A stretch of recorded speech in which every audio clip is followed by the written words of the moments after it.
Hello guys, and welcome to this video where I'm going to be showing you how to connect other apps to your Payoneer account. So the first thing you have to do is to log in. Obviously, but let me just say that for clarity's sake. Log in and go to the manage section here, then scroll down to business integrations.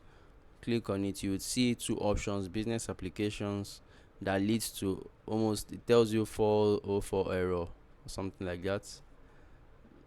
Yes, but that's not our point. Click on connect apps. Once you click on connect apps, it should bring you to a page where you can click or connect to any app you want with on the Payoneer network.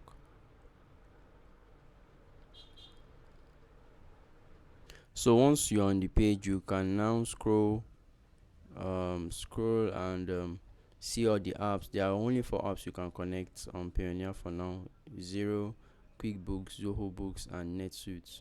So you can connect to any or connect with any of these apps on Payoneer. So this is how to connect to apps on Payoneer accounts. If this video has been helpful to you in any way and you've actually gained, please let me know in the comment section and consider subscribing to the channel.